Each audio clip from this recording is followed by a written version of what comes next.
I've always been worried about things. I used to get anxious about ambulances speeding past my school.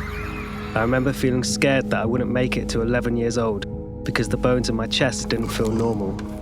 Thunder and lightning freaked me out. I'd always passed these feelings off as the product of being a nervous child, but as my body grew, so did my anxiety, and in the past few years I started to have panic attacks. I guess it felt like my fears had become more real. The terror that would squeeze my chest and cloud my brain as a child started to possess a stranglehold on my life. The statistic that 1 in 6 young people will experience some form of anxiety shows I'm not alone. When I have a panic attack, my legs start to shake and my thoughts won't stop racing. It's like I've become detached from reality and entered a world in my head. A year ago, I had a panic attack so severe I was worried I'd finally cracked and lost my mind.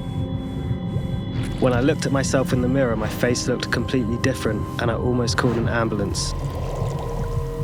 But after another 15 minutes of concentrating on breathing, trying to remember what my last panic attack felt like, I was able to pull myself together to go for a walk.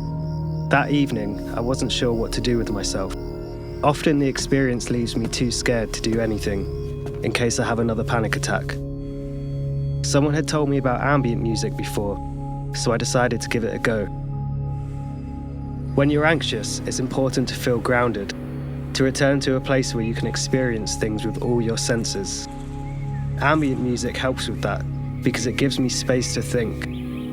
The sounds float from the foreground to the background, leaving plenty of room between.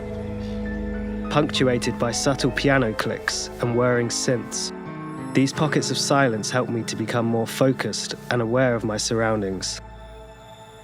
Alongside seeking professional help from a therapist, ambient music was one of the things that helped me combat anxiety because it stopped me from feeling lost in the world. Whenever I listened to it, the general sound of my environment would become clear yet peaceful, helping to bring me back to reality.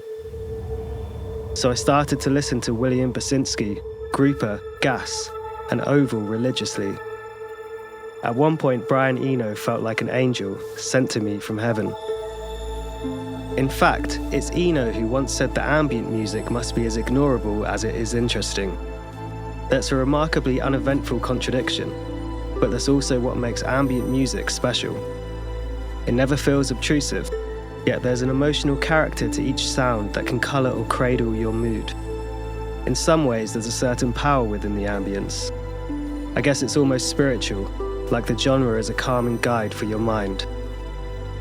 When I put my headphones on and listen to ambient music, it's like I've reached a meditative state.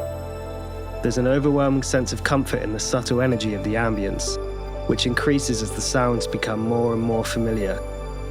The deeper you go, the more helpful the sound becomes, as your brain starts to associate the music with feeling calm. I can't believe I used to think ambient music was boring. There's an incredible depth to each track as it opens up and becomes one with your world. By choosing to explore those sounds, it's changed my life.